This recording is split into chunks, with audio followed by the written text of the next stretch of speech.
Welcome to the Pursuing Hearts podcast. I'm Cheryl and I'm here with my friend Clarette, and we are talking about when you're in a transition season, how to grieve the things that are ending. And we want to talk about today what may stop us from moving forward. And we want to encourage you to not get stuck in that grieving process. So, Clarette, what did that look like for you to not get stuck in the grieving process? How did you navigate that?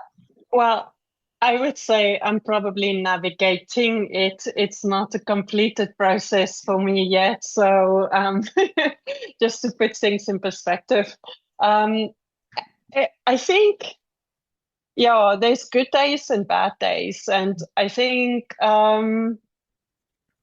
there's there's this.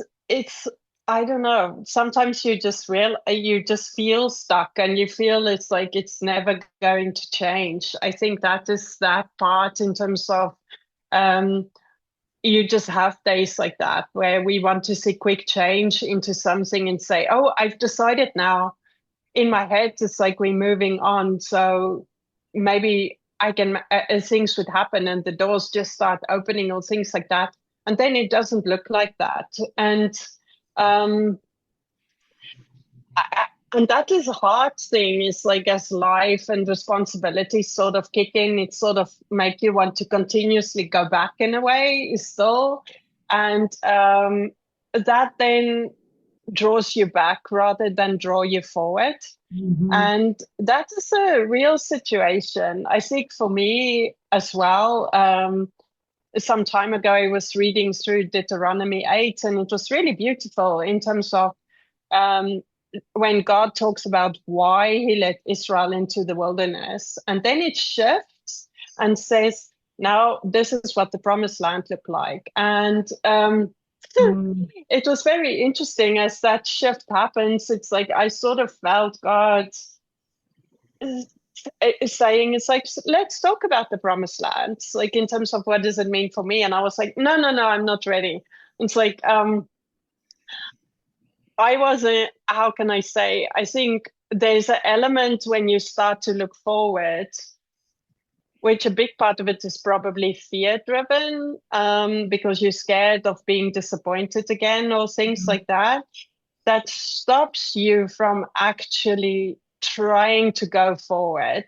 It's like the voices of that can be sometimes super loud, to say nothing is going to change, or it's like, why try? This is also going to fail.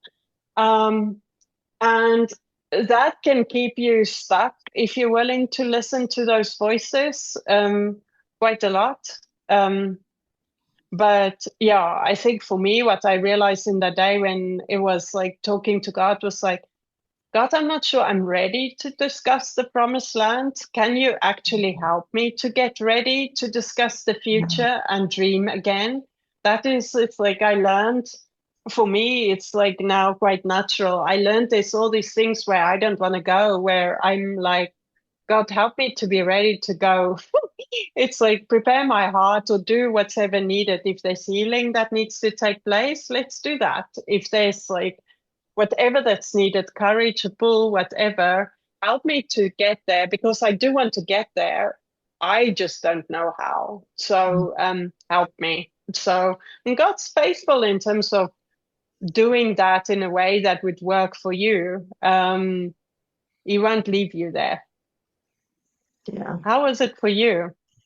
I feel like I was stuck there for a long time, to be quite honest. I think because of what I had sensed the Lord leading me to, and I'm like, okay, well, it didn't make sense. And unfortunately, I'm a very logical person. So when something doesn't make sense and I need to understand, and that I had to walk through and process through for a little bit of time. And um, I feel like the Lord had been showing me that I could either have understanding or I could have peace, but I felt like he was saying you're not going to have both. It's either one or the other. So do you want peace or do you want the understanding?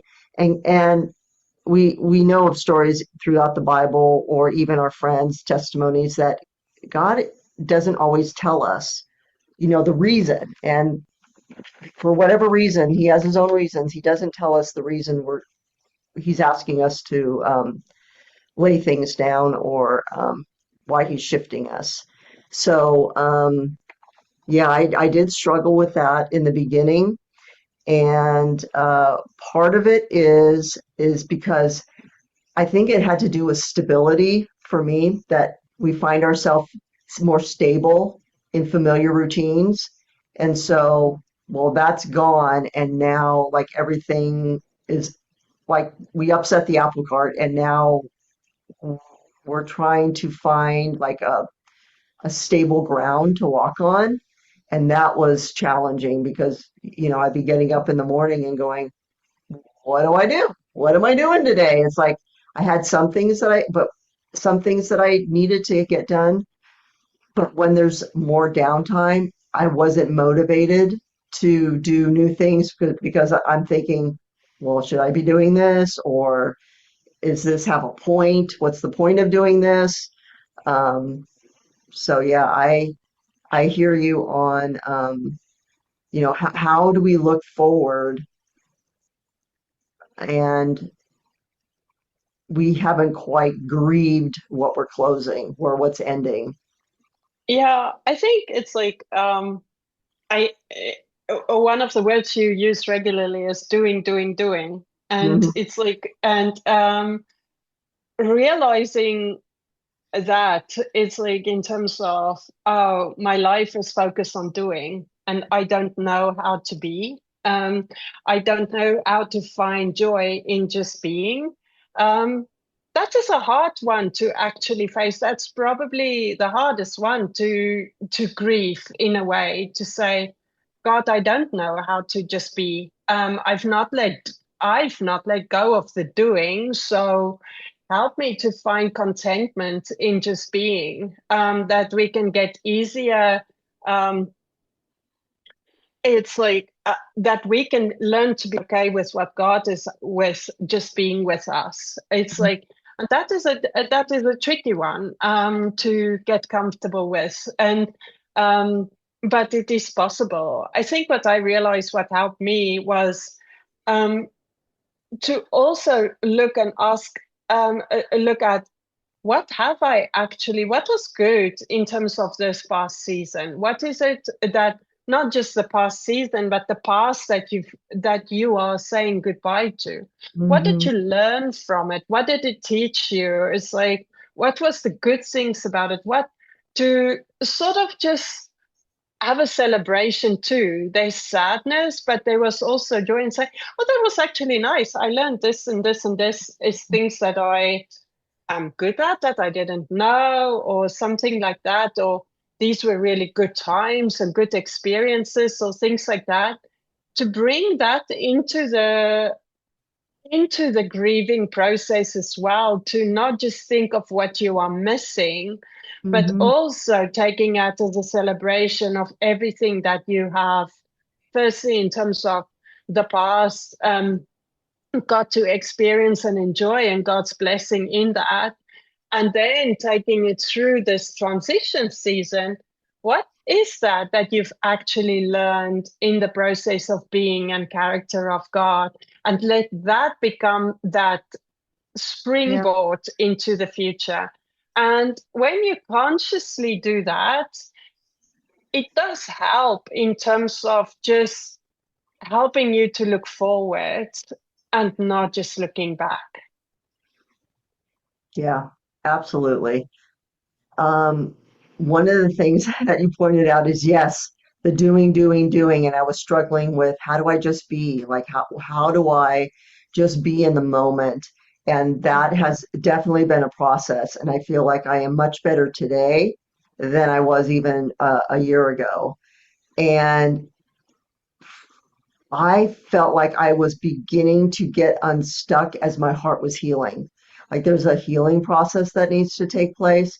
And as my heart was continuing to heal, that I was able to grieve in a more healthy way, and then yeah, and able to embrace what I was going through, and allowing the Lord, okay, Lord, I'm here.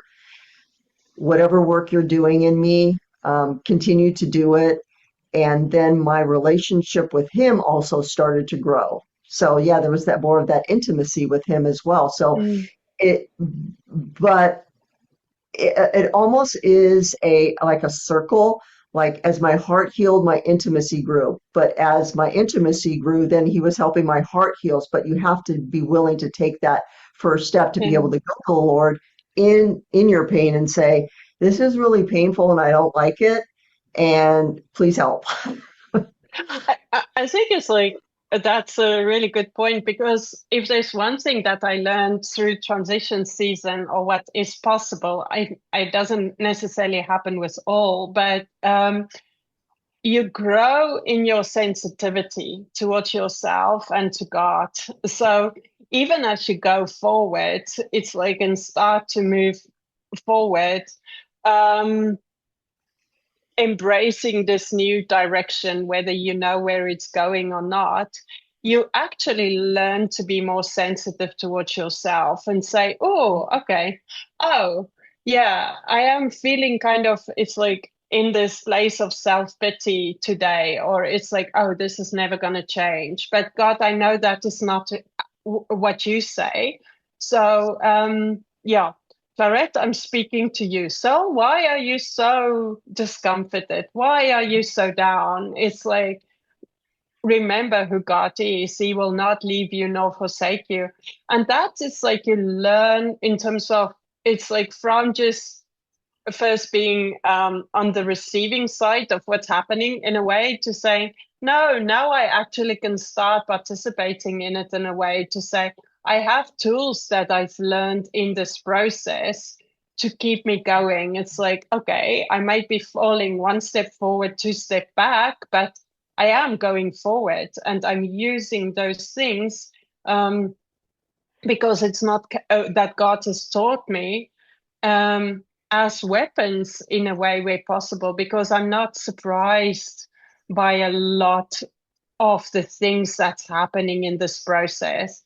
If Mhm. it's like if demotivation comes, it's like, oh, okay, this is what I'm feeling. So what am I going to do about it? What are the resources that God has available for me to Mhm. help me through it? How do I use that to my advantage? And yeah, and that I think is super helpful because it's like I wish in my case I can say you start to move in the right direction and Yeah. it's just running and super wonderful. It's like for me it's nothing like that. It's like it's sort of in a way learning to walk again. So Yeah. you are up and then you fall down and then you're up and you fall down and then sometimes you just need to sit for a while.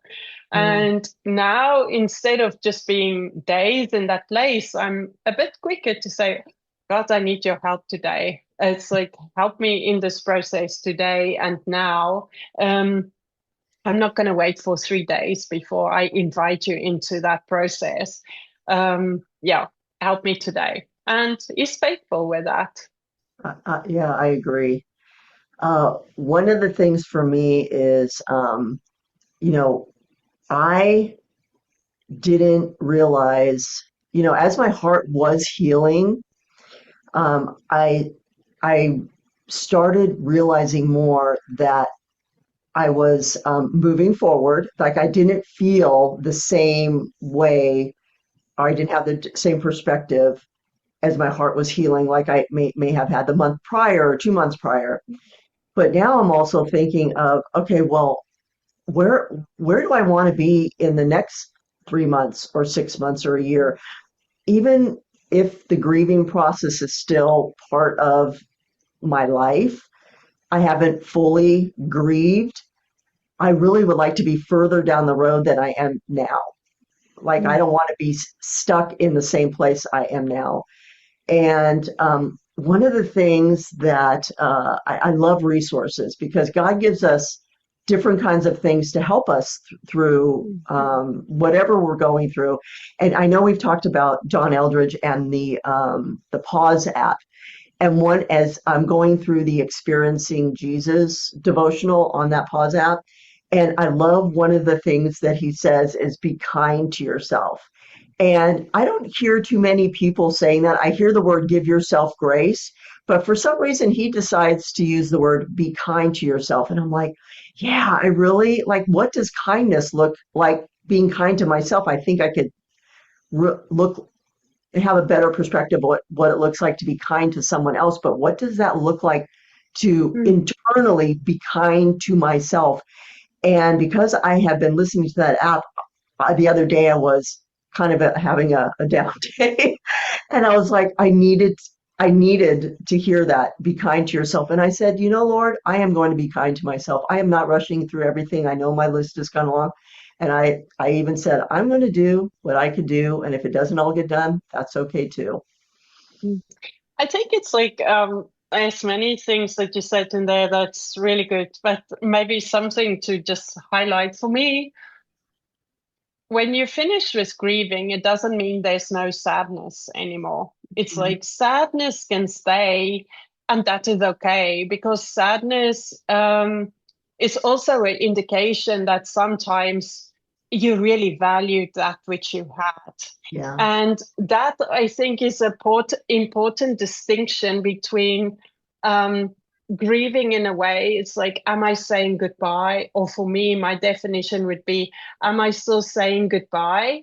Or am I moving forward? So done with the grieving, but I am just sad here and there.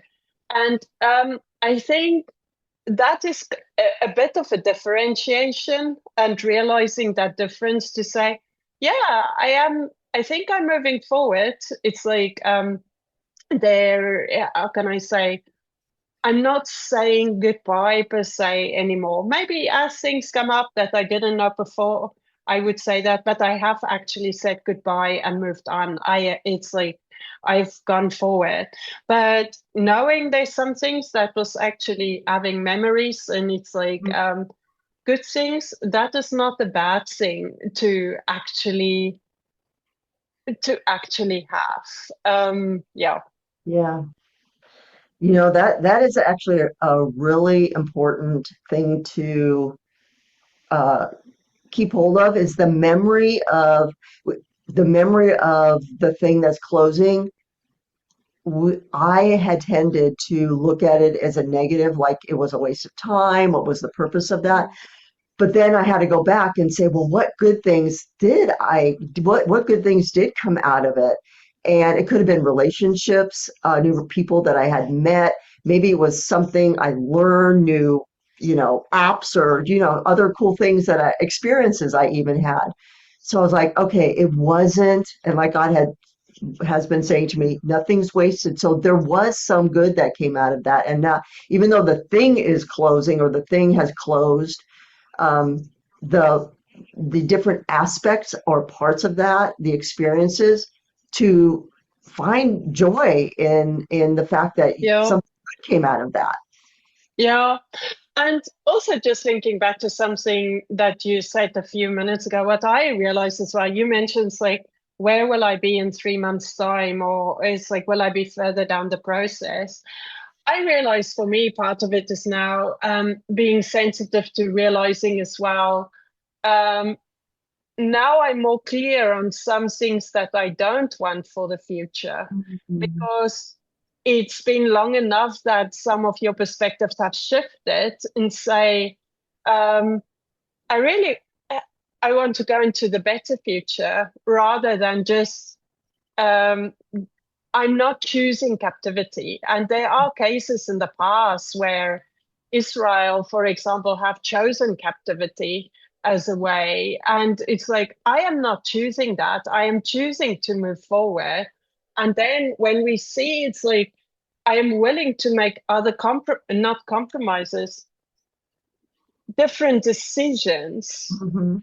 because of what I have experienced. So if you then um, offer something that it's like, so I'm trying, it's like getting more involved with certain tech um initiatives and things like that, and this world is like crazy. It's like so many people of the people in technology is like crazy, let's work. It means it's like you start new businesses and things like that. But it's work crazy, work crazy, work more, work more, work more. And I was like listening to that and said, God, I'm not saying yes to that. It's like I don't want that. So I'm fine with less in financial terms, if that makes sense, but more of the rest of the wealth that you have, relationship, time with you, etc. And I think those are the things where your priorities sort of shift. And I Yeah. think it's also an indication of Ooh. this, like you are moving forward, you're not stuck anymore. It's like you're not there fighting to go back, you are actually saying, no, I've seen it's like I have enough of a glimpse of the future that I can say, I will go there. And I want that more than I just want what I had before. Yeah. Wow, that was really good. When we are sitting in this season and there are things that we're not sure exactly what's happened, there's certain desires that we may have in our heart. And what you said is I feel like our priorities and our values really come to the forefront in this season. I mean, and we discover for ourselves what is really important, right? So if certain things have been stripped away and now we're sitting with the Lord, and I know you and I have talked about, hey, I'd really like to go through this leadership development program. And we had talked about doing it together. And it just wasn't the right timing for one reason or not another. Well, now that I've sat with that for so long, the desire for that actually has waned, and I feel like I'm being led to a different type of program that is more in line with coaching and how I want to integrate Jesus into my coaching process. And I'm like, okay, Lord, well, I feel like this is more aligned with my priorities and values, and I'm praying about obviously for Him to provide the resources to go through that.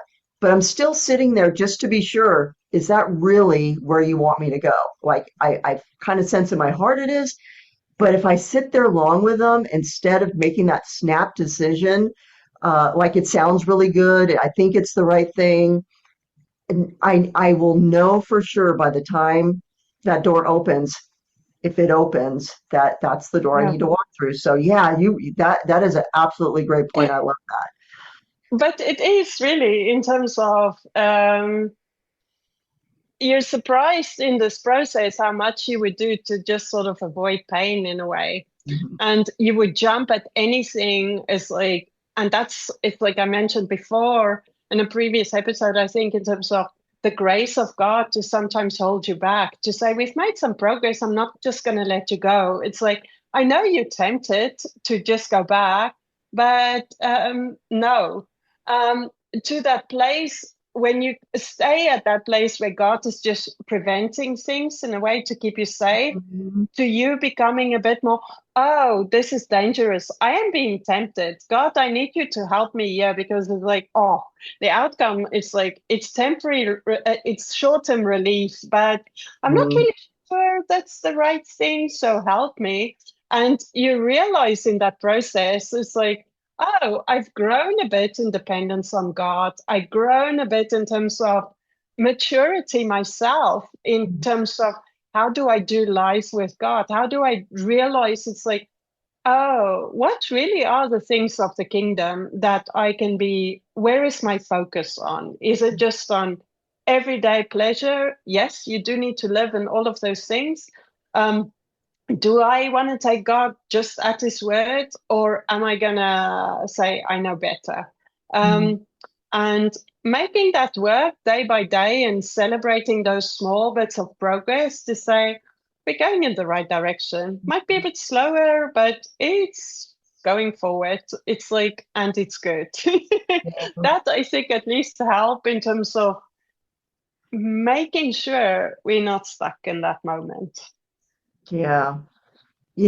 Ultimately, I know we're talking about not wanting to, not to get stuck in the grieving process. And the the verse that is coming to mind is in John 15, how he was saying that, um, he's talking about, I'm in my father's in me, and I want you to be in me. And then he says that your joy may be full. And I feel like that is an important scripture for not being stuck, because if we're stuck, then we're missing out on the joy. And if Jesus wants our joy to be full, how can our joy be full if we're still, in that deep grieving? Yes, we talked about like what that looks like. There's a process we go through, but I also want to be able to experience the joy. And even he said that isn't part of the kingdom is righteousness, peace, and joy Yeah, in the Holy Spirit. yeah. I think it's like the important part in there. It's like I love that you bring that up. It's like the important part there is presence. It's like it's in the presence. It's as you abide in God Mhm. where the joy lies. So if you don't have joy, the question is almost like, are you doing it by yourself or are you in the presence of God? And then for me, I think the other verse that is super comforting in a way is in the Beatitudes, where it says, "Blessed are those who mourn," because what does it say? To them belong For, the for you will be comforted.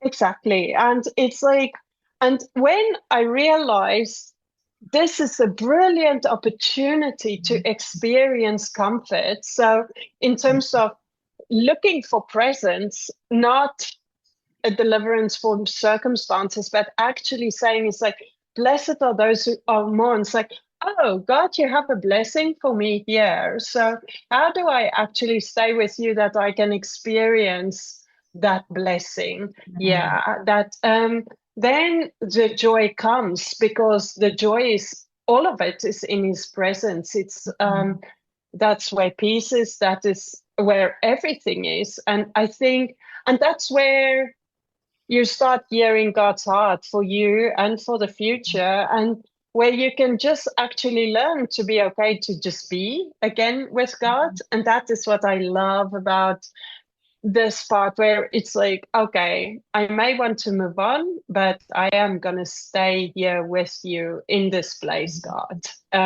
Yeah, I'm okay with just presence. That is, yeah, it's not always easy initially, but as you learn it, that is actually a really fun place to be, to experience that comfort and that joy um, that you can only receive if you actually embrace the morning. Yeah, that's a really good point. So, for today's activation, we just want you to spend some time and just be with Jesus. Sit there with him, whether you have words or no words, and just actually sit there with him in the transition until you feel his presence. So, take a moment. We'll send in the show notes the link for the pause app, which is super helpful. Um, if you want some music or so along or some guided to step into this place, but just sit there for a moment and just be with Jesus in this place of transition. Tomorrow doesn't matter, just be there in today. Thank you for being a part of today's conversation. We can't wait to have you with us again next time. If you enjoyed today's episode, please rate and share it to help others discover our community of heart pursuers. And be sure to check out the show notes for additional ways to stay connected with us.